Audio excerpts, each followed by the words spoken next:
शीख भक्त समाजास सहज समजावे म्हणून हिंदी भाषेतून मराठी भाषेत रूपांतरित करण्यात आलेला आहे.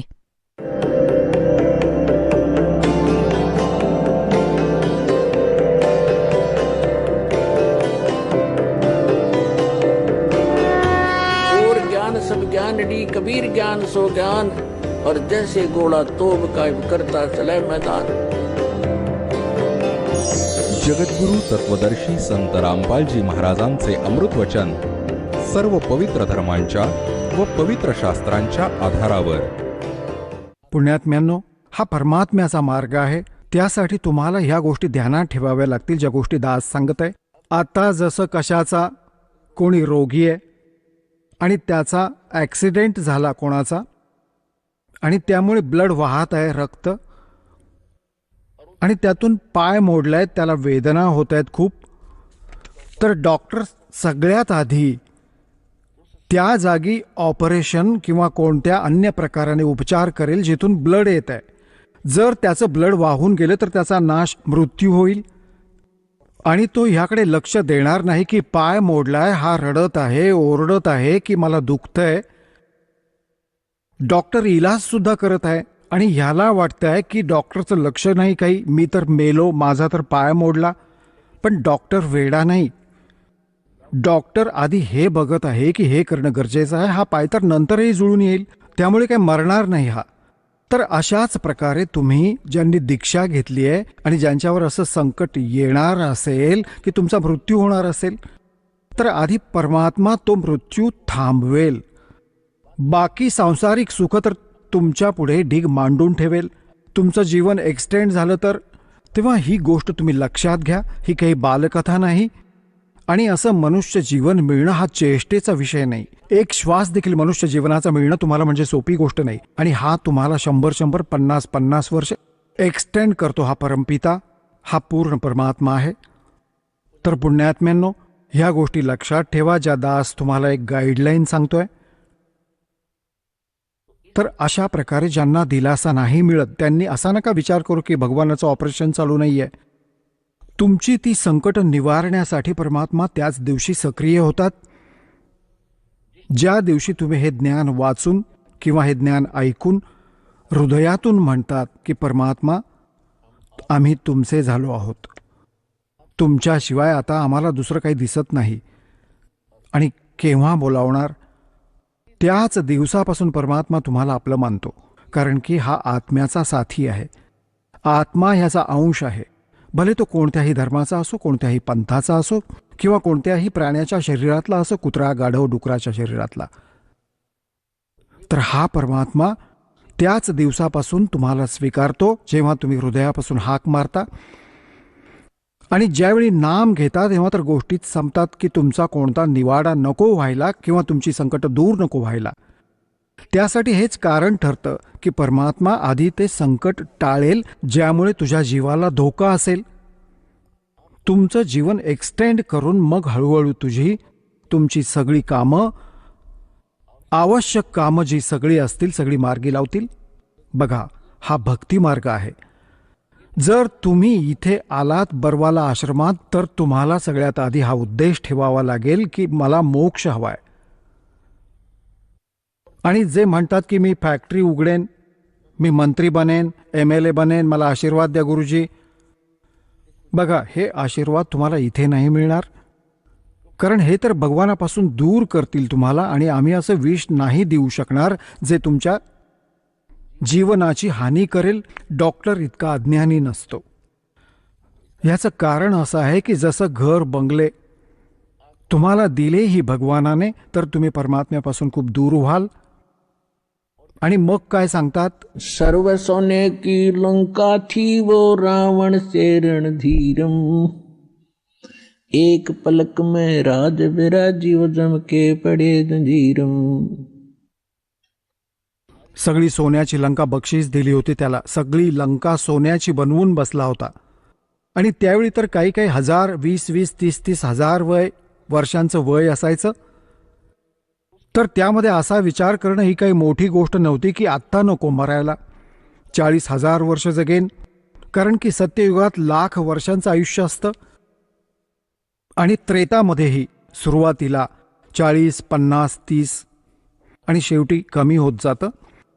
तर रावणाच्या मनात हा गैरसमज निर्माण झाला की आता नाही मरणार. थाटामाटात राजवाडा बांधला आहे, कित्येक मजल्यांचे महाल बांधले आहेत. अशी आजकाल 20-20, 30-30 मजल्यांची बांधतात घरं. तो तर शेकडो मजल्यांचे बांधून बसला होता, 200-200.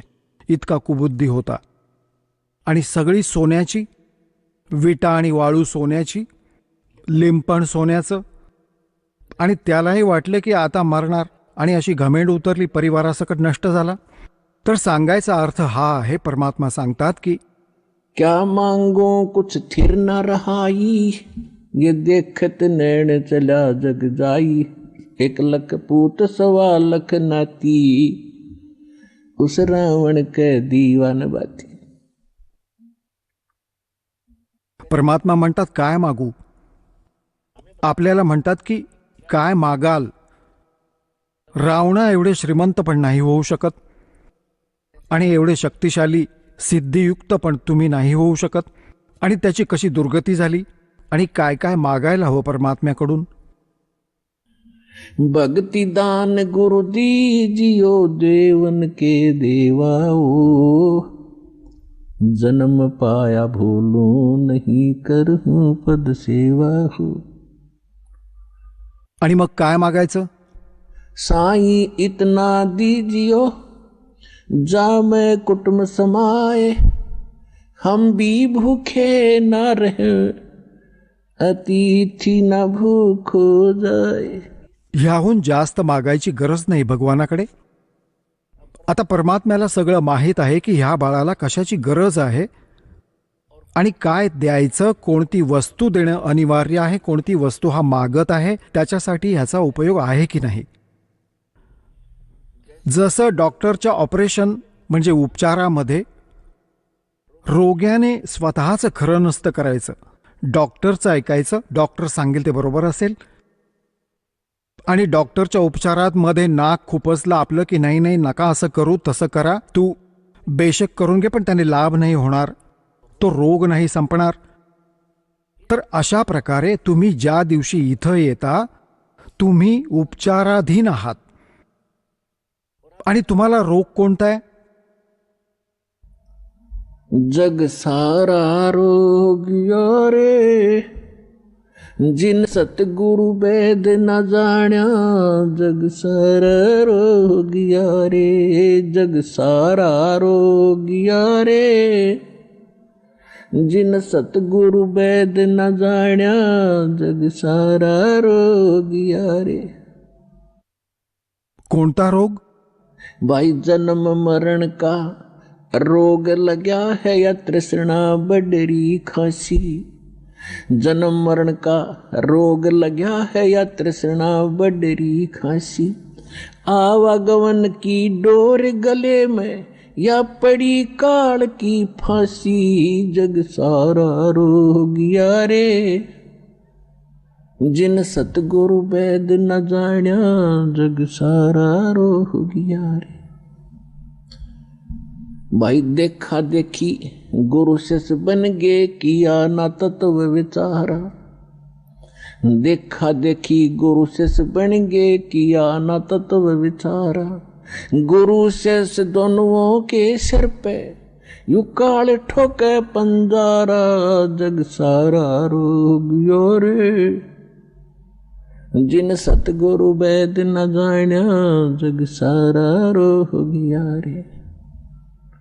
भाई साचा सतगुरु कोई न पूजे, इन झूठों जगपतियासी. साचा सतगुरु कोई न पूजे, इन झूठों जगपतियासी.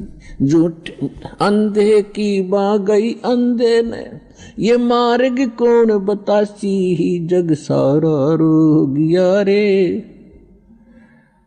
जिन सतगुरु वेद न जाण्या, जग सारा रोग रे. भाई सार शब्द सर जीवन बूटी, घस घस अंग लगावे. सार शब्द सर जीवन बूटी, घस घस अंग लगावे. कहे कबीर तुम सतकर मानो, ये जन्म मरण मिट जावे, जग सारा रो गया रे। जिन सतगुरु वैद न जाण्या, जग सारा रो गया रे। तर यामध्ये असं स्पष्ट केलं आहे परमात्म्याने की तुम्हाला कोणता रोग आहे. काय सांगितलंय की जन्म मरण का रोग लगा है, और यह तृष्णा बढ़ रही खांसी और आवागमन की। वर जा, मग तिथे तुमचा हिशेब मांडून झाल्यावर खाली या.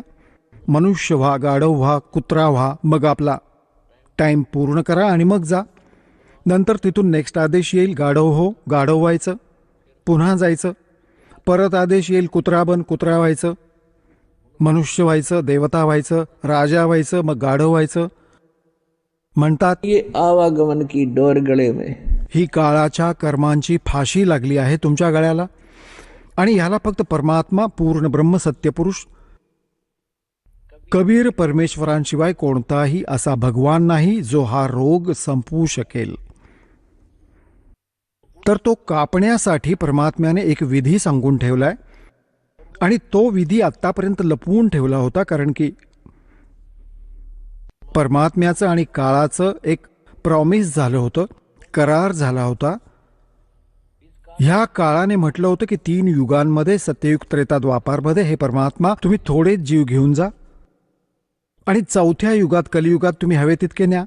काळाला माहीत होतं की कलियुगात ह्यांची आधीची बॅटरी चांगली डाऊन होईल, पुण्यकर्म संपून जातील. सत्ययुग, त्रेता, द्वापारमधले,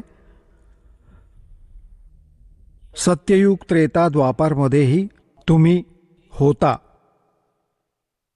आणि तो कोणता आत्मा आहे जो सत्ययुग, त्रेता, द्वापारमध्ये सत्ययुगातून सुरू होतो मानवी शरीर प्राप्त करून?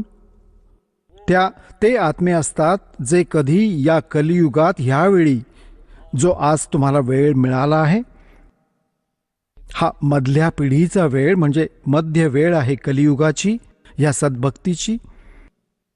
पहिलं चरण जे होतं कलियुगाचं, परमात्मा सहज शरीर आले होते, सहज शरीर कबीर परमेश्वरजी गेले होते मगहरहून. आता ही मधली पिढी आहे जी आता सुरू झाली आहे. ह्यामध्ये कंप्लीट कोर्स आहे भक्तीचा आणि निसंशय आहे, काही डाऊट नाही, सर्व प्रमाणित आहे. आता जे भक्ती करतील ते पार होतील, जे मर्यादेत राहतील शेवटच्या श्वासापर्यंत ते तर सतलोकात निघून जातील. मग काय होईल? 1000 वर्षांनंतर ह्या भक्तीमध्ये बरेचसे असे नालायक काळाचे दूत शिरतील, जे हळूहळू ही भक्ती खराब करायला सुरुवात करतील. आणि त्यावेळी ही सद्भक्ती जेवढा वेळ यांची करून झालेली आहे आणि त्यानंतर मार्गदिशा बदलली, त्यांच्यासोबत काय होईल की जसं पुण्यात्म्यांनो, एका श्वासाचा मंत्र या दासाकडून प्राप्त करून तुम्ही एक श्वास देखील या मंत्राचा घेतला सतनामाच्या, तसं तर पहिल्या मंत्रापासूनच तुमची बक्कळ कमाई सुरू होते, खूप जास्त होते. आणि जरी सतनामाचा मंत्र तुम्ही वर्ष, 2 वर्ष, 3 वर्ष, 4 वर्ष केला आणि सारनाम नाही जरी मिळालं, तरीही तुमची प्रचंड कमाई होऊन जाते. आणि मग काळ काय करेल? कारण की तो तर तुम्हाला पुण्य देईल. त्याने वर हॉटेल्स बनवून ठेवली आहेत, स्वर्ग, महास्वर्ग. महास्वर्गात अजून जास्त टॅक्स घेतो तो तुमच्याकडून, तुमच्या पुण्यांमधून. कुठे 20%, कुठे 25%, कुठे 10%, असे त्याने टॅक्स लावले आहेत. आणि जो खर्च तुम्ही खाता तो वेगळाच आहे, तो तुमच्या कमाईतूनच होणार. तर तुम्हाला स्वर्ग, महास्वर्गात ठेवतो आणि तिथे तुमचे पुण्य तुमच्याबरोबर असतात. जेव्हा महास्वर्गात तुमची पुण्य संपतात, तेव्हा स्वर्गात तुम्हाला घेऊन जातो. खाली अजून एक वेगळा स्वर्ग आहे, त्या महास्वर्गाहून वेगळा जो कॉमन स्वर्ग आहे.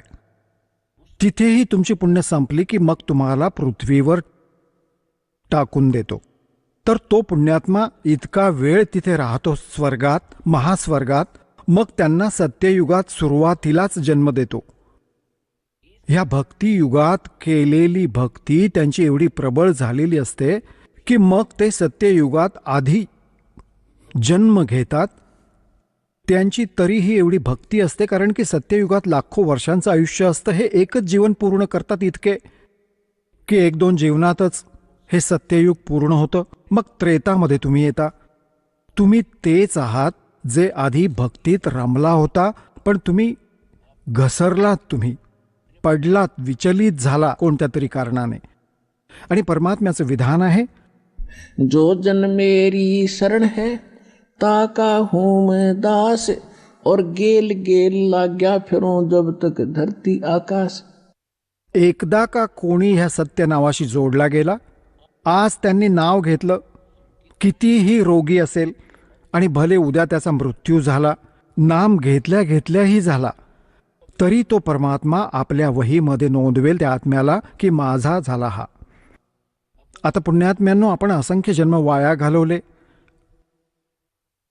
असंख्य जन्म मनुष्याचे व्यर्थ घालवलेत तुम्ही.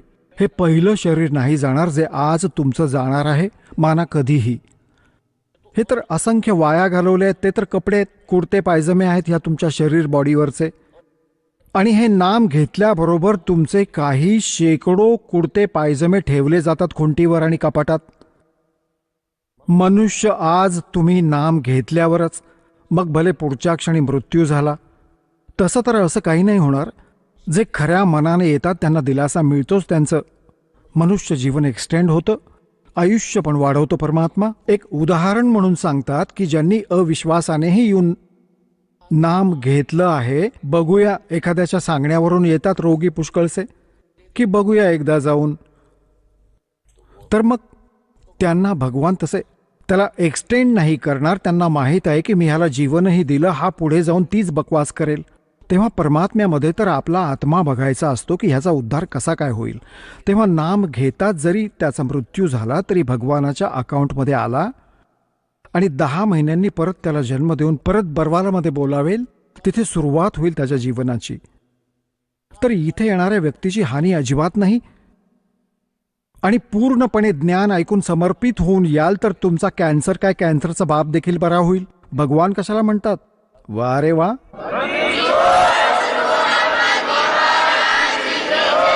इथे कमीत कमी लाखो भक्तांचे कॅन्सरपर्यंतचे आजार बरे झालेत, ज्यांनी समर्पित भावाने परमात्म्यावर विश्वास ठेवून नाम घेतलं आणि मर्यादा पाळली. कारण की दुःखी माणूस मर्यादा व्यवस्थित पाळतो, सुखी तर गडबड करतो समाजाला मोठा मानून. ह्याला तर आपला जीव दिसत असतो, त्याला लवकर पावतो भगवान, लवकर प्रसन्न होतो, त्याचं आयुष्यही वाढवतो आणि त्याला रोगापासून मुक्तही करेल.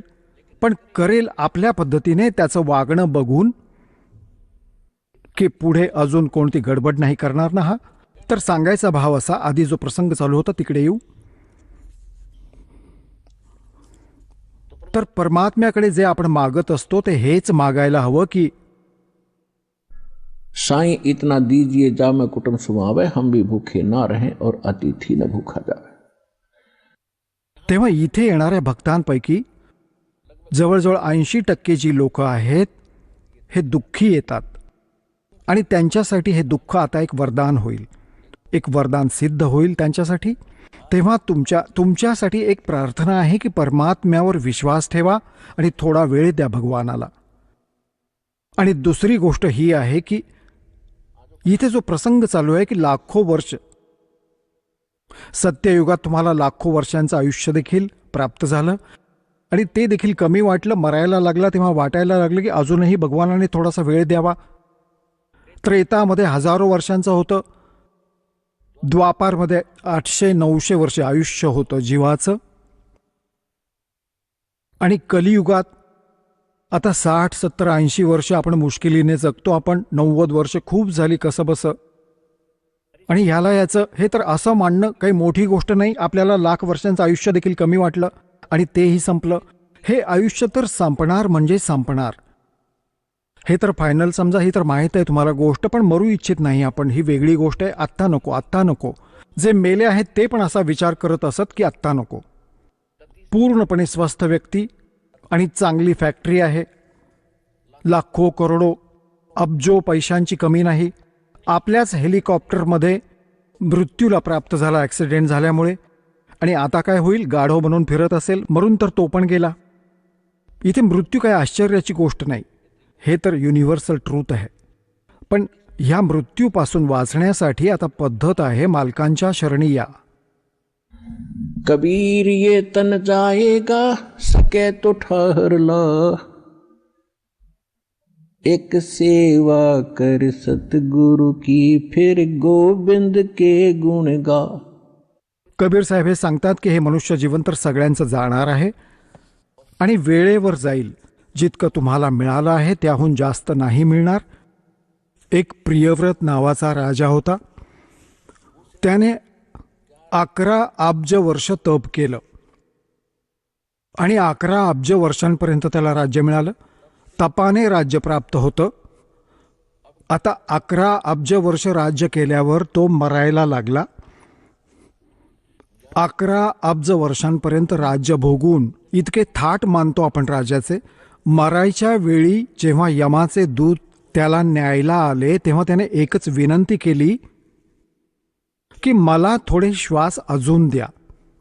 सांगा, 11 अब्ज वर्षात तू जो पराक्रम केला नाहीस तो तू थोड्या श्वासांमध्ये करशील?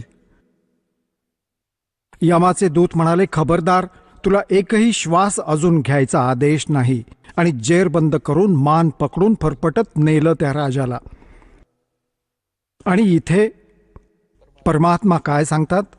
जम जो राजा से डरे और मिट कर्म के लेख, अदली असल कबीर हैं ये कुल के सतगुरु एक. मासा घटे न तिल बधे, विद ना लिखे जो लेख, और सच्चा सतगुरु मेट करवाई ऊपर मार दे मेघ. काय सांगतात भगवान? की जा सतगुरु की मैं बलिहारी, जो मेट जम तल बाणेनु. काय सांगितलं आहे भगवानाने आपल्या महिम्यात?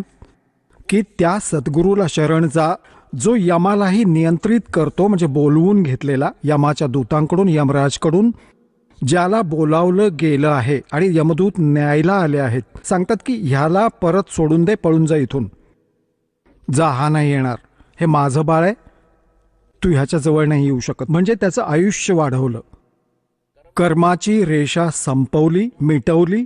तो अंत होता तो संपवून टाकला आणि तुमचं आयुष्य एक्सटेंड केलं, वाढवलं. आता तुम्ही लहान बाळ आहात, तुम्हाला माहीत नाही की किती मौल्यवान आहे मनुष्य जीवन, एका श्वासाची काय किंमत आहे. कबीर साहेब सांगतात, कहता हूँ कहीं जात हूँ और कहूँ बजा के ढोल, श्वास जो खाली जात है वही 3 लोक का मोल. मनुष्य जीवनाचा श्वास, केवढी किंमत आहे या श्वासाची, आणि आपण हा कसा वाया घालवत आहोत. आणि त्या श्वासाची प्रियव्रतने विनंती केली की, आणि भक्तही होता तो आधीच्या जीवनात, तर नाही मिळाला, एक श्वास सुद्धा नाही मिळाला. आणि इथे तुमचे एवढे श्वास वाढवेल की त्याची गिणतीच नाही होणार. तर एवढा समर्थ भगवान तुम्हाला मिळालाय.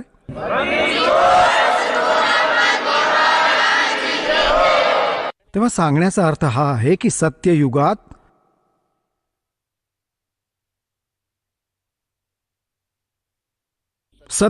जे पुण्यात्मा तुमच्यातलेच मग काय आहे, पार झाले नसतील ते इथेच भटकत असतील. आणि सत्ययुगात मग जन्म झाला, ती पुण्य संपली. जितकी पुण्य संपतील त्याप्रमाणे वातावरण बदलत जाईल संसाराचं. सत्ययुगात काय होतं, एवढं दणकट शरीर असायचं, पृथ्वीवर फळं लगडलेली असायची आणि बाग बगीचे खूप बहरलेले, वनच वन, केळ्याची बनं, आंब्याच्या राई म्हणजे द्राक्षांचे मळे असे असायचे. आणि हे जे अन्न आहे, गहू, ज्वारी, बाजरी, जसं गवत तुम्ही पाहिलं असेल तसं आपोआप उगवतं, आपोआप परिपक्व होतं, असं उभं राहायचं. कोणती कमतरता नव्हती. आणलं तोडून आणि पाखडून ठेवलं, मग शिजवून खा आणि भक्ती करा, काही कामच नव्हतं. मग हळूहळू ती पुण्य संपायला लागली, त्या सुविधाही कमी होत गेल्या. मग त्रेतामध्ये आले. त्रेतामध्ये तुम्हाला हजारो वर्षांचं आयुष्य जगायला मिळालं, ते सुद्धा कमीच वाटलं. कारण की मृत्यू ही चांगली गोष्ट नाही. आणि इथे कंपल्सरी आहे. इथे तर चांगली वस्तू राहणारच नाही. आणि आपण हीच डिमांड करतो की आम्हाला चांगली वस्तू मिळावी आणि कधीच संपू नये. आता मुलगा मुलगी झाले, आम्ही किती खुश झालो. अगदी बरोबर आहे. आणि आपण आपल्या मुलांबरोबर राहतो, किती छान वाटतं. यांच्यासाठी पूर्ण दिवस मजुरी करतो, मेहनत करतो, यांना सुखी ठेवू इच्छितो. आणि हा मृत्यू होतो एका मिनिटात. मुलंच मरतात, बाप आई वडील दोघेही मरतात एकत्र. अख्ख्या परिवाराचा नाश होतो. मग व्हॉट इज दिस?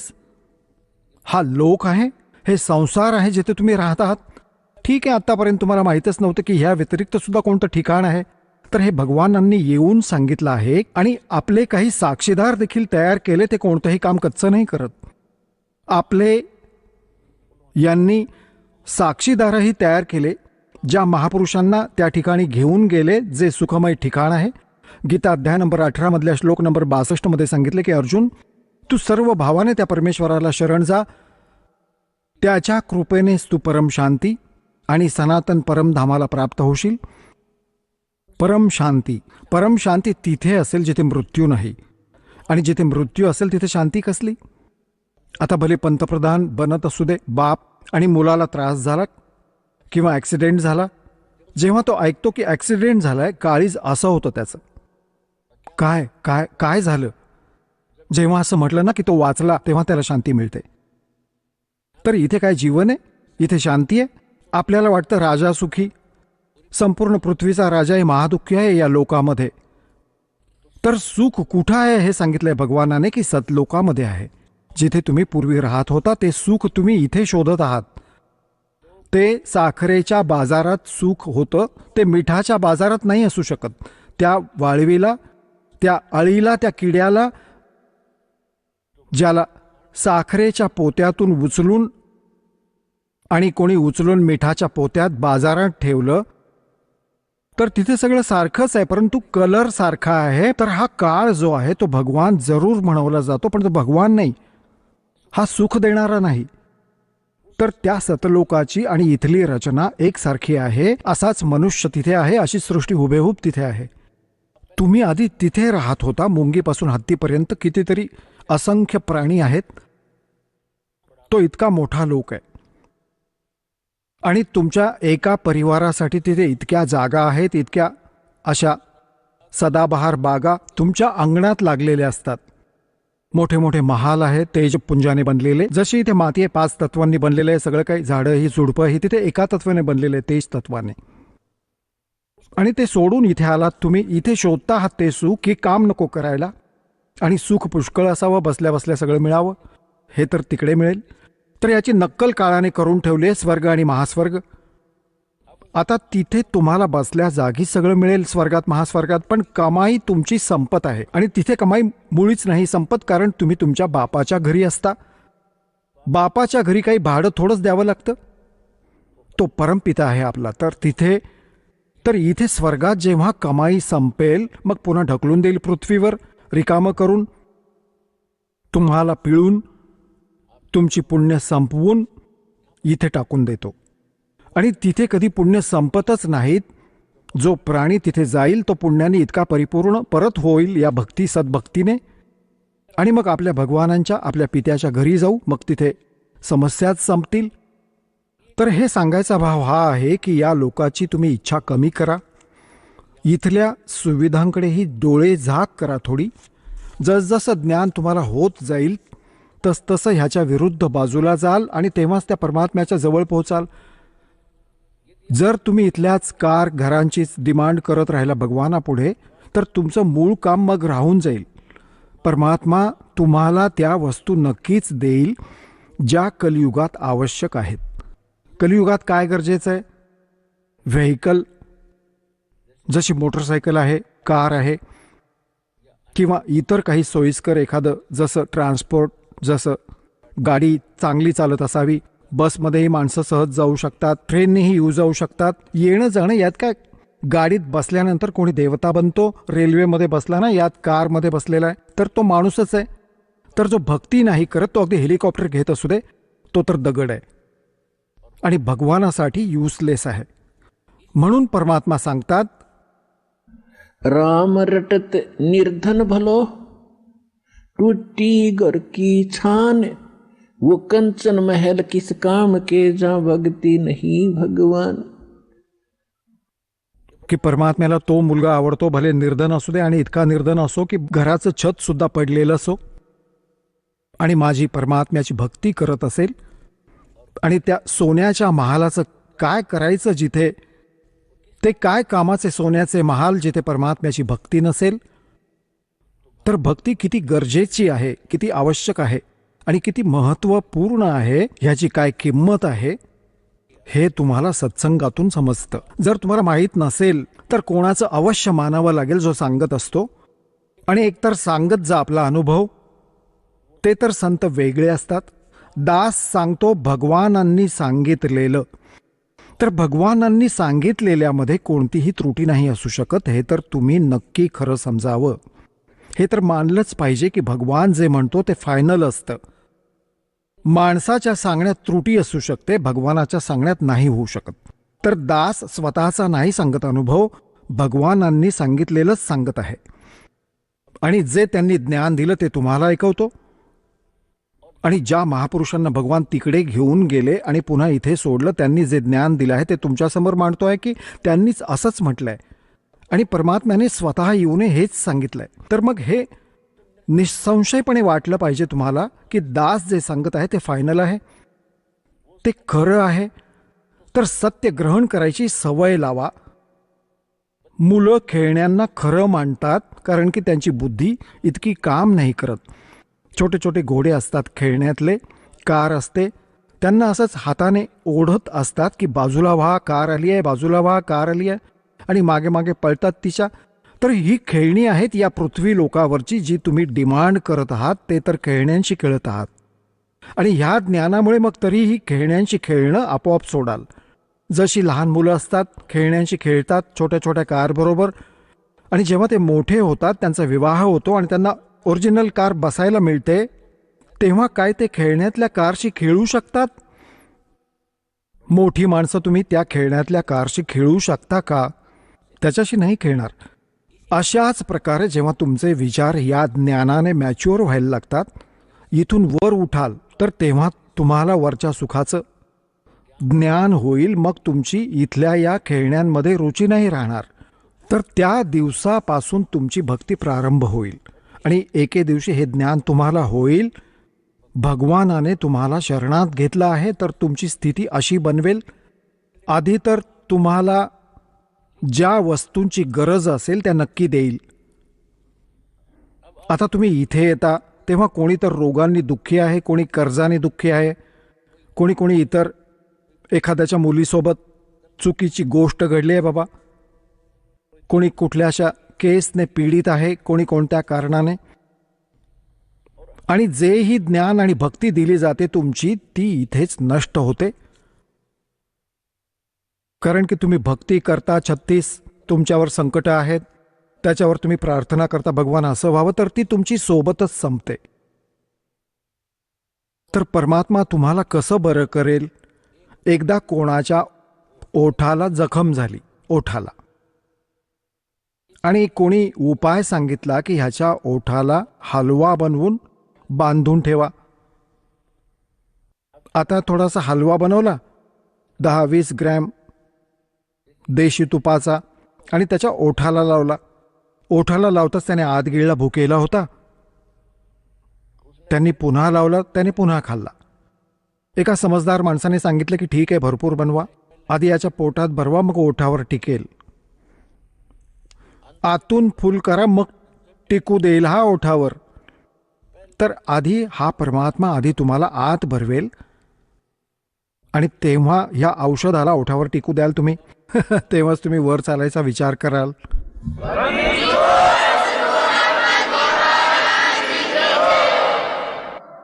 म्हणजे तुमची इथली जी रिक्वायरमेंट आहे, दाता आपली जी दुःख आहे ती आधी बरी करतील. आणि बरं झाल्यावर तुम्ही चुका करायला लागता, ते देखील मालकांना माहीत आहे. तुम्ही वाटल्यास माना किंवा मानू नका. आता अनेक भक्त म्हणतात की सगळं काही छान झालं, एक थोडंसं ते सांगतात की इतकंच दुःख उरलंय. ते तर ठेवावंच लागतं भगवानाला. ते तर मुद्दामच ठेवलंय भगवानाने, नाहीतर अभिमानी होऊन मिरवाल. तर परमात्मा सांगतात की सुख के माथे पत्थर पड़ो, जिसते नाम हृदय ते जावे, और बलिहारी उस दुख के जो पल पल नाम उठावे. तर परमात्मा सांगतात की अशा सुखाला आग लागू दे ज्यामुळे भगवानाचा विसर पडतो. आणि बुद्धिमानी व्यक्तींनी, समजूतदार व्यक्ती भक्तांनी असं मागायला हवं, परमात्मा असं दुःख देत जा, तुमची आठवण येत राहील. असं सुख नका देऊ ज्यामुळे तुमच्यापासून दूर जाईन, खड्ड्यात जाऊ दे असं सुख. तर पुण्यात्म्यांनो, परमात्म्यांनी हे जे थोडंफार ठेवलं आहे हे अनिवार्यच आहे आपल्यासाठी. असा विचार करून तुम्ही आता ब्लाइंड फेथ ठेवा या मार्गावर. पूर्वी आपण ब्लाइंड फेथ ठेवायचो त्या अज्ञानी नकली संतांवर, आणि तिथे त्यांनी आपल्या त्या ब्लाइंड फेथचा म्हणजे आंधळेपणाने मागे जाण्याचा त्यांनी दुरुपयोग केला, ज्यामुळे आपल्या पूर्वजांचं आयुष्य नष्ट झालं. आता त्या ब्लाइंड फेथच्या स्थितीमध्ये आपल्याला आणण्यासाठी खूप वेळ लागेल दासाला, पण एके दिवशी आपोआप होईल, जेव्हा सारे प्रमाण तुमच्या समोर येतील की हु इज गॉड, परमात्मा कोण आहे आणि कसा मिळतो. ह्या साधनेमुळे जी दास देत आहे ते कोणाकोणाला मिळाले आहेत भगवान, आणि ज्यांना ते भगवान भेटले आहेत त्यांनी त्याचं वर्णन काय काय केलं आहे, कसा सांगितलं आहे. तर हीच साधना ज्या महापुरुषांनी जी साधना केल्यामुळे परमात्मा भेटले आहेत, आणि ती तुमच्यासमोर मांडली. कारण तुम्ही स्वतः नाही वाचू शकत अध्यात्म लिटरेचरला, त्यासाठी टीचरची गरज असते सिलेबस शिकवण्यासाठी. तर आपल्या अध्यात्माचा जो टीचर सिलेबस आहे हे पवित्र ग्रंथ आहेत सगळ्या धर्मांचे, पवित्र बायबल, पवित्र कुराण शरीफ, पवित्र गुरुग्रंथ साहिबजी, पवित्र पुराण, पवित्र वेद, पवित्र श्रीमद भगवत गीताजी. तर हे आपल्या अध्यात्म मार्गाचे सिलेबस आहेत, पाठ्यक्रम आहे. आणि पाठ्यक्रमाला एक गुरु म्हणजे टीचर समजू शकतो. तुम्हाला सांगितलेलं गुरु कोण आहे? गुरु भगवान असू शकतो, दुसरा गुरु असूच शकत नाही. कारण की गुरु सगळे, गुरु म्हणा, सद्गुरू म्हणा, सद्गुरू ह्यासाठी म्हणावं लागलं कारण नकली गुरु खूप झालेत, नाहीतर गुरु शब्द पुरेसा आहे. गुरु म्हणजे वाट दाखवणारा, खरी वाट दाखवणारा. पण खोटे गुरु झाले आहेत म्हणून सद्गुरूची गरज भासली. तेव्हा सद्गुरू म्हणा आणि त्याला गुरु म्हणा, परमात्माच येतो, येतात, आणि तेच गुरु असू शकतात. इतर कोणी गुरुच नाही. बाकीचे गुरु तर सगळेच आहेत, तुम्हाला सांगितलंच आहे. एखाद्याने केस कापायला शिकवले तो त्याचा गुरु झाला. हे छोटे मोठे शाळेतले शिक्षक, एखाद्याने अक्षर ओळख करून दिली तो त्याचा गुरु झाला. हे गुरु वेगळे आहेत. अध्यात्म मार्गातल्या गुरुचा सत्संगात रोल असतो. जर इथे गुरु असते तर भगवानाला येण्याची गरजच नव्हती. आपण रचलेल्या सृष्टीला अनुभवातून भगवानच शिकवू शकतो. जीव कसा समजू शकतो आपल्या अनुभवाने? तर असंख्य ब्रह्मांडांचे रचनाहार परमात्मा स्वतः आले होते. तुम्ही सृष्टीची रचना जेव्हा बघता, दासाने खूप वेळा तुम्हाला सांगितली आहे, त्याची कॅसेट, CD, DVD बनवली आहे, भक्तांनी पुस्तकही लिहिलं आहे. तर सृष्टी रचनेविषयी ब्रह्माजींना विचारत आहेत नारदजी, नारदजींना विचारत आहेत व्यासजी, आणि ब्रह्माजी म्हणतात की अहो मला माहीत नाही, मी तर कमळाच्या फुलावर बसलो होतो, माझा कुठून जन्म झाला सांगा. आता गीता ज्ञानदाता, मग ब्रह्मा विष्णू महेश यांचा पिता आहे, हा सांगतो गीता अध्याय नंबर 10 श्लोक नंबर 2 मध्ये की माझी उत्पत्ती ना ह्या देवता जाणतात ना हे ऋषीगण जाणतात, कारण की हे तर माझ्यापासून उत्पन्न झालेत. तर पित्याच्या उत्पत्तीबद्दल, डेट ऑफ बर्थ विषयी मुलं कशी सांगू शकतील? ते तर आजोबा सांगतील. ते आजोबा सांगतील त्या पित्याची जन्मतिथी, आणि जिवंत असेल तर नातू नातीची जन्मतिथी हे आजोबा तर कंप्लीट सांगू शकतात सगळ्यांची. तर अशाच प्रकारे हे ब्रह्मा विष्णू महेश हे काळापासून उत्पन्न झालेत, हे नाही समजू शकत. ते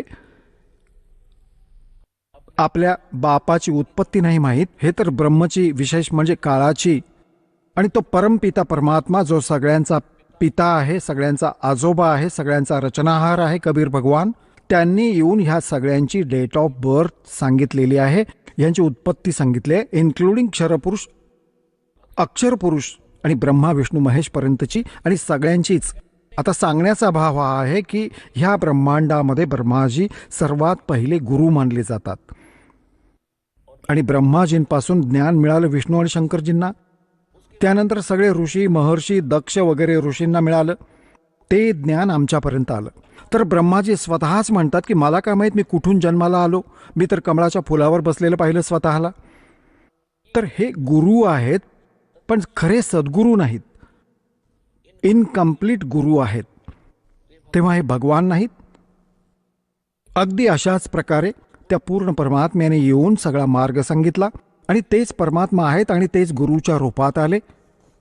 तर इथून त्या गुरूंचा रोल सुरू होतो. आता ते गुरु स्वतः आलेत परमात्मा आणि मग त्यांनी 600 वर्षांपूर्वी आपल्या प्रिय आत्मा धर्मदासजींना सांगितलं होतं की ज्यावेळी कलियुगाला 5500 वर्ष होतील त्यावेळी परमात्मा म्हणाले होते की चौथा युग जब कलयुग आई तब हम अपना अंश पठाए और काल फंद छूटे नरलोई सकल सृष्टि परवानी खोई. कलयुग बीते 5500 पाचा जब यो मेरा वचन होगा साचा. परमात्मा म्हणाले होते धर्मदासजींना की मी ह्या काळाला सांगितलं होतं की जेव्हा कलियुग येईल, चौथं युग, तेव्हा मी माझा अंश पाठवेन आणि त्यावेळी सबंध पृथ्वी संपूर्ण विश्व नाम घेईल, मंत्र दीक्षा घेईल आणि धर्मदास सर्वांचा मोक्ष होईल. तर धर्मदासजींना ही गोष्ट समजत नव्हती, कारण कबीर भगवान जेव्हा आले होते 600 वर्षांपूर्वी तेव्हा त्यांना इतका विरोध होता, कोणी म्हणणं ऐकायला तयार नव्हतं, त्यांच्या नावाचाही तिरस्कार करायचे लोक. कारण की मुल्ला आणि काझींनी आणि हिंदूंच्या पंडितांनी, ऋषी महर्षी मंडलेश्वरांनी भगवानाला इतकं बदनाम केलेलं होतं की हा खोटारडा आहे, कपटी आहे, हा वेदशास्त्रांना जाणत नाही, हा नुसती फालतू बकवास करत आहे, ब्रह्मा विष्णू महेश यांचा अनादर करत आहे, ह्याचं म्हणणं नका ऐकू. आणि त्यावेळी परमात्मा असं सांगतात की सबंध पृथ्वीवर माझं ज्ञान असेल आणि तेही याच कलियुगात. आजपासून 5500 वर्ष पूर्ण झाल्यावर जेव्हा 49 वर्षच संपली होती कलियुगाची. आणि हे सुद्धा भगवान सांगत होते की कलियुगात, येणाऱ्या कलियुगात इतके दुष्कर्मी प्राणी होतील की त्यांचा काही ठिकाणाच नाही राहणार, हा काळ असं करेल. तेव्हा त्यावेळी त्यांना ही गोष्ट पटत नव्हती धर्मदासजींना, कारण की ते तर अंतर्यामी होते. परमात्मा ओळखलं की भक्त वरवर हो म्हणतोय पण आतून मानत नाही. तेव्हा परमात्म्याने सांगितलं की हे जे मी सांगत आहे की पूर्ण विश्व नाम घेईल, हे वचन माझं त्यावेळी खरं ठरेल जेव्हा 5505 वर्ष होतील कलियुगाला. 1997 मध्ये कलियुगाला 5505 पूर्ण होतील. 1997 मध्ये परमात्मा ह्या दासाला पुन्हा भेटले होते आणि 1994 पासून दास ह्याचा प्रचार करत आहे. तेव्हापर्यंत सतनाम सारनाम दिलं जात नव्हतं, एखाद दुसऱ्या भक्ताला मी देत होतो. त्यानंतर परमात्म्याने सांगितलं की निसंशय आता उघडून टाक, ह्या पेटाऱ्याला उघडून टाक आणि सुरू कर. आता आली आहे ती वेळ ज्याच्यासाठी आम्ही एवढे प्रयत्न करत होतो, कसंही करून हे ज्ञान, हे नाम, ही भक्ती सुरक्षित राहू शकेल. आणि आता उधळण कर माझ्या लेकरांवर. तर मग ही त्या 5505 वर्षांची वेळ आली आहे. तर सांगण्याचा भाव हा आहे की जेव्हा त्याने परमात्मा धर्मदासजींना त्यावेळी सांगत आहेत की काळाने म्हटलं होतं की 12 पंथ करू मैं साजा, नाम तुम्हारा ले करू आवाजा. आणि या 12 पंथांमध्ये 12वा पंथ चालवेन, 12 पंथ, आणि 12ही पंथांमध्ये जे नाम घेतील ते माझ्याच मुखात येतील. और अनेक पंथ चलाऊं या विद जीवों को भरमाऊं, जाओ जोग जीत संसारा, जीवन मन कहा तुम्हारा.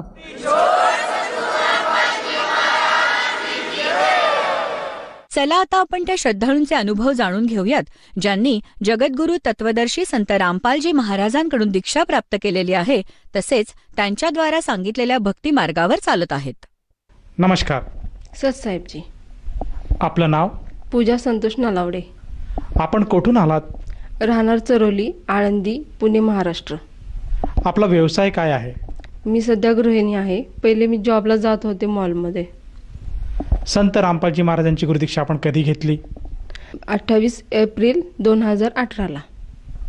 संत रामपालजी महाराजांची गुरुदीक्षा घेण्या अगोदर आपण व आपला परिवार कोणती भक्ती साधना करत होतात?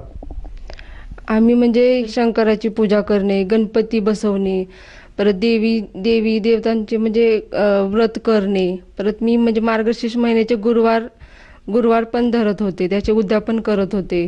परत माहेरी ग्रामदैवत म्हणून म्हणजे जेजुरीचा खंडोबा, तर त्यांची म्हणजे हे राहायचं, तिथं बेल भंडारा वाहणे, त्याच्यासाठी रविवारचं जाणं, पौर्णिमेचं जाणं हे एक राहायचं आमच्या इथे. परत आता लग्न झाल्यानंतर इकडे म्हणजे सासरी पण आमचं वाघेश्वराचं मंदिर आहे मोठं शंकराचं, तर तिथे पण सोमवारचं जाणे, तिथे त्याला बेल वाहणे, श्रावणी सोमवार म्हणजे पकडणे, ते एवढं सगळं असायचं घरी. म्हणजे अजून वारकरी संप्रदाय टाईपचं म्हणजे एक गुरु होते, म्हणजे जे माझ्या जावेंनी दिरांनी म्हणजे त्यांना गुरु बनवलं होतं. पण म्हणजे मग ते वारी निघाल्याच्या नंतर ते म्हणजे जेवण अन्नदान वगैरे असायचं, तर त्या अन्नदानाला मग ते रात्रभर ते भजन कीर्तन हे सगळं करायला लागायचं तिथं पण. त्या सेवा एक अशी चालू असायची. पण असं म्हणजे साईबाबांचं एक हे असायचं, साईबाबांचं मंदिर आहे इथं तरवलीच्या तिथं आमच्या, तर तिथे पण आम्ही म्हणजे गुरुवारचं वगैरे जायचं. जसं आपण सांगत आहात की आपण सुरुवातीपासूनच भक्तिमार्गात होतात आणि महाराष्ट्रामध्ये जी काही प्रचलित भक्ती साधना आहे ती भक्तिविधी आपण करत होतात. तर मला असं विचारायचं आहे की संत रामपालजी महाराजांचं जे काही ज्ञान आहे हे ज्ञान आपल्याला कसं कळालं आणि आपण त्यांच्या शरणात कसे आलात?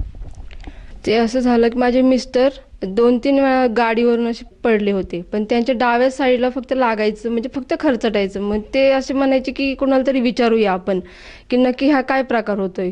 तर ते सारखे म्हणजे ब्राह्मणांना म्हणजे विचार हे कर, तर ते असे कटिंग वगैरे करायला आहे ना सलूनमध्ये जायचं, तर तिथे कबीरपंथी म्हणून मेन होते कटिंग करणार. तर त्यांनी सांगितलं की मी तुझ्या घरी येतो एक दिवस आणि तुला सांगतो की काय असतं काय नसतं, का तर ते कबीरपंथी होते. मग त्यांनी ते कबीरपंथीचं सांगायला सुरुवात केली. मग आमचे भगतजी ऐकायचे ते सगळं. मग सकाळ सकाळ सगळं कबीर म्हणजे पंथांचं सगळं गाणी वगैरे लावायचे काय. पण नंतर युट्यूबला त्यांनी जसं चालू केलं ते पाहणं, तर संत रामपालजी महाराजजी यांचं सत्संग त्यांना दिसलं त्याच्या, म्हणजे ते ऐकलं त्यांनी ते. पण तेव्हा मी काय तिथं नव्हते, म्हणजे मी माहेरी होते. पण नंतर त्यांनी परत ते ऐकायचे ते, आणि मग ऐकून त्यांनी मग मी तर माहेरीच होते, माझ्या आईच्या डोळ्याचं ऑपरेशन झालं होतं. आणि मग हे अचानकच लागले म्हणायला की मला नाम दीक्षा घ्यायची. मी म्हणायचे काय करताय म्हणजे नक्की तुम्ही, पण नियम वगैरे मला काही माहीत नव्हतं एवढं. मग परत एकदा तरी पण मी नाहीच म्हणायचे त्यांना. मग त्यांनी काय केलं, ते नामदीक्षा घेतलीच शेवट. मी आईकडे गेले, आईचं ऑपरेशन झालं होतं, तर त्यांना म्हटलं मग मी येतच नाही इकडं, असं पण झालं होतं एकदा. तर म्हटले नाही. बरं म्हटलं ठीक आहे चालते. मग आले. मग नंतर ते काय करायचे, रोज सकाळचे संत रामपालजी महाराजांनी दिलेले म्हणजे नित्य नियम आरती वगैरे ते लावायचे. पण ते माझ्या काय डोक्यात जात नसायचं. मी म्हणायचे हे काय करतात नक्की, काय कळत नाही. गुरुजी जे सत्संग सांगतात ते पण काय कळत नसायचं मला. मी बाहेर निघून जायचे, अजिबात म्हणजे हेच नव्हतं, म्हणजे त्याच्यात इंटरेस्टच मला पण असं वाटत नसायचं. पण नंतर जे सत्संगमध्ये गुरुजी ते भगवद्गीता वगैरे खोलून दाखवायला लागले, म्हणजे त्याच्यात काय सांगितले काय नाही. भगवद्गीतेतलं पण सांगितलेलं की 11व्या अध्यायातला 32वा श्लोक की मी का बोलतोय, सगळ्यांना खायला आलोय हे ते. मग नंतर जरा माझा इंटरेस्ट वाढायला लागला. मग म्हटलं काळ म्हणजे काय हे, का आता ते रामायण महाभारत पहिलं पाहायचो. त्या पाहण्याच्या ह्याच्यात कसं की ते मी समय होऊ असं म्हणायचे ना. मग समय म्हणजे कोण, तर ते म्हणजे ते काळच आला एक, म्हणजे एक प्रकारचा. तर ते झालं. मग नंतर ऐकून त्यांच्यानंतर मी 5 महिन्यांनी संत रामपालजी महाराज यांच्या शरणमध्ये आले. जसं तुम्ही सांगत आहात की सर्वप्रथम आपले पतिदेव संत रामपालजी महाराजांच्या शरणात आले आणि त्यांनी जी भक्तिविधी घरामध्ये चालू केली, त्या भक्तिविधीचा आपल्याला कुठल्याही प्रकारचा असा काय आनंद मिळत नव्हता. परंतु परमात्माची कृपा झाली आणि आपल्याला हळूहळू संत रामपालजी महाराजांचं ज्ञान कळालं आणि आपण त्यांच्या ज्ञानात आलात आणि त्यांच्याकडनं अनुग्रह घेऊन आज आपण भक्ती करत आहात. तर या भक्तीमुळे आपल्याला व आपल्या परिवाराला काय काय लाभ प्राप्त झालेत? पहिला तर असा की मला आध्यात्मिक म्हणजे ज्ञान मिळालं. परत आर्थिक पण लाभ भेटला मला, शारीरिक पण भेटला. आर्थिक म्हणजे असं झालं की संत रामपालजी महाराज यांच्या शरणमध्ये आल्याच्या नंतर 5 महिने म्हणजे असं टंचाईच चालायचं मग घरात. तर असं अचानक झालं की म्हणजे मी तर नामदीक्षा नाही घेतली, पण आमच्या भगतजींनी घेतली होती. तर घेतल्याच्या नंतर ते दर्शनात निघाले होते, पण त्या टाइमला पैसे पण नव्हते, का तर मोजूनच जेवढे होते तेवढेच म्हणजे हे केलते. पण नंतर जाताना एकदम भगतजींना 2100 रुपये बॅगेत कसे काय आले, म्हणजे तर एक मोठा चमत्कारच झाल्यासारखा झालता तो एक, की 2100 रुपये. मी म्हणायचे माझ्या जाऊबाईंनी माझ्या काढून दिले का, मी विसरले. पण मी म्हणायचे नाही, आता एवढ्या टंचाईत आपण मोजूनच ठेवतो ना सगळे पैसे. तर ते म्हणले 2100 रुपये आलेच कसे काय याच्यात. मग नंतर भगतजी तिकडून जाऊन आल्याच्या नंतर म्हटले नाही, म्हणले संत रामपालजी महाराज यांचीच दया होती ही, की ते आपल्याकडे आले असे. परत 2 महिन्यांनी पण असाच एक चमत्कार झाला, तेव्हा पण असे 1600 रुपये अचानक माझ्या बॅगेत होते.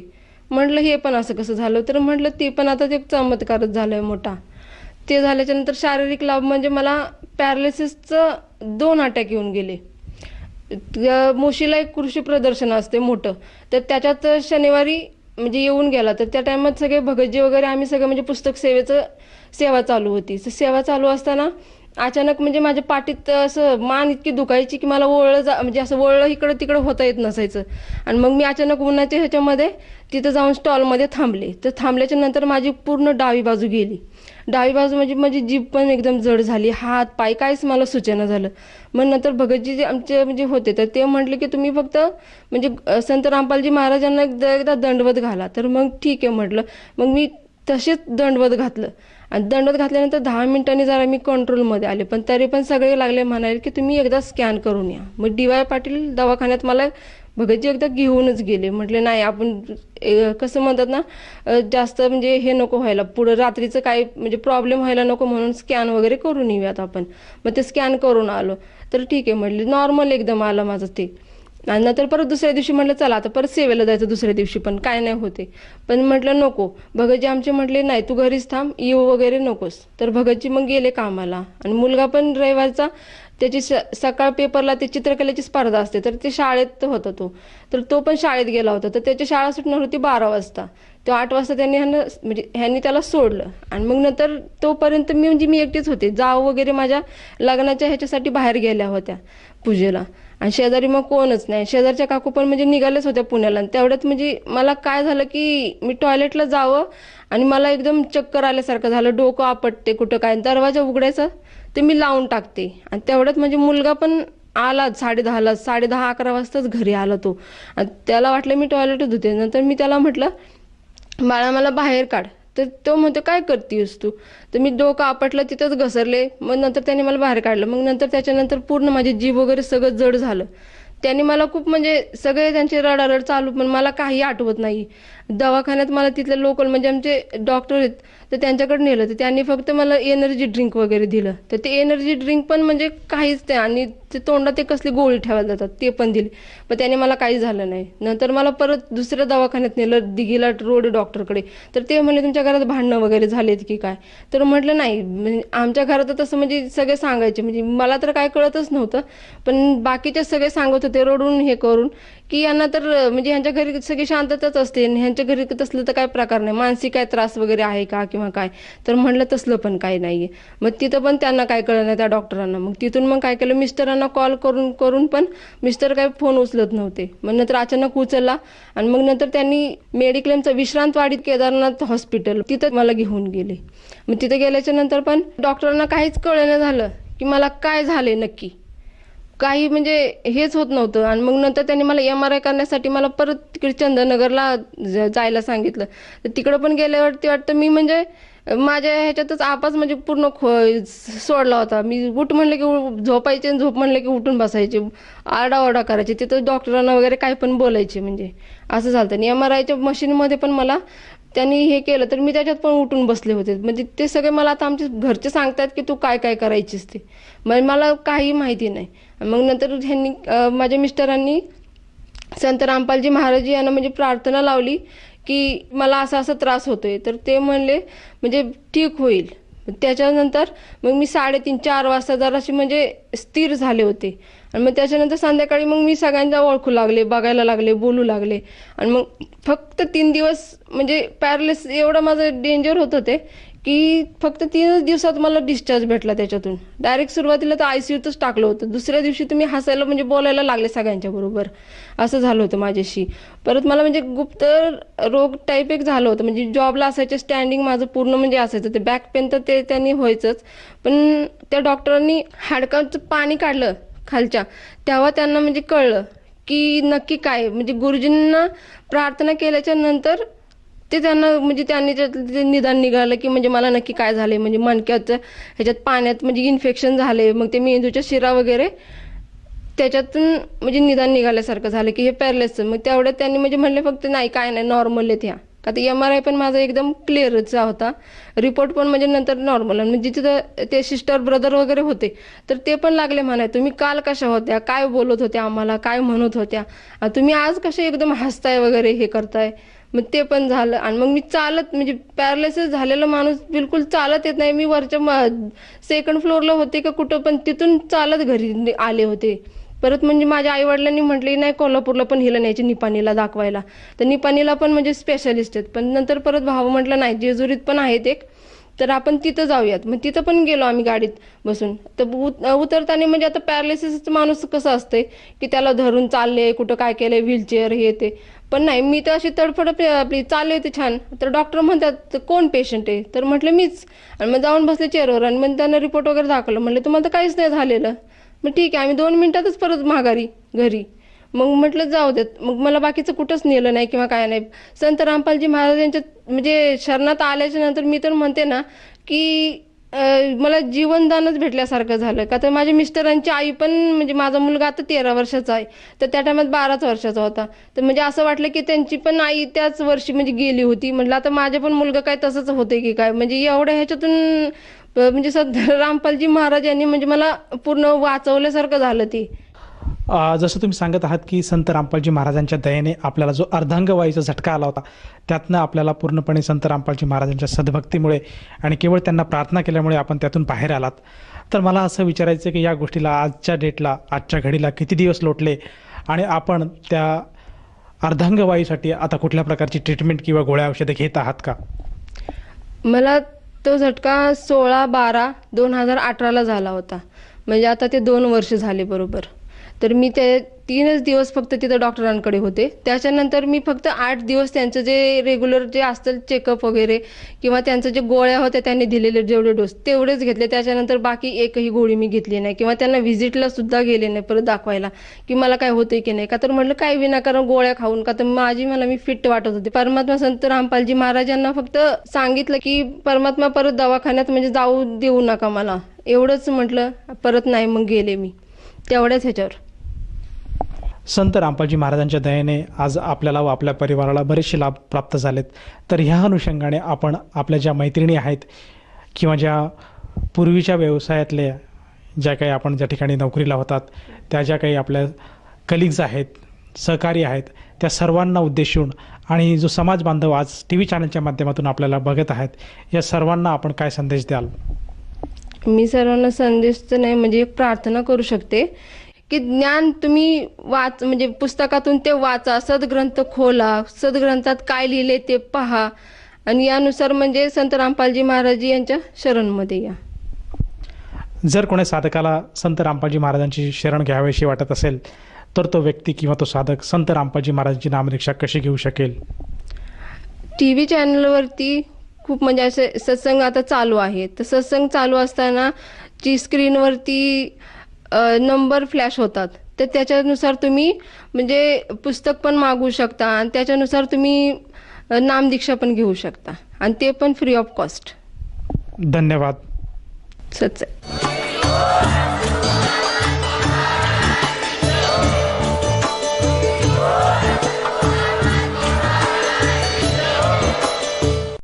आपण ऐकत होता जगद्गुरु तत्वदर्शी संत रामपालजी महाराजांचे मंगल प्रवचन.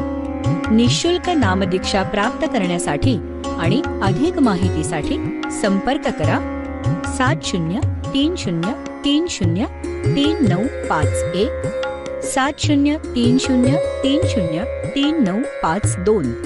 आमची वेबसाईट आहे www.jagadgururampalji.org. सर्व पवित्र धर्मांच्या व पवित्र शास्त्रांवर आधारित प्रमाणित अनमोल पुस्तक ज्ञानगंगा किंवा जगण्याचा मार्ग यापैकी कोणतेही एक पुस्तक निःशुल्क मागवण्यासाठी आम्हाला आपले पूर्ण नाव, पूर्ण पत्ता, पिनकोड सहित आणि फोन नंबर लिहून 7030303951 7030303952 नंबरवर SMS करू शकता किंवा आम्हाला 7030303950 नंबरवर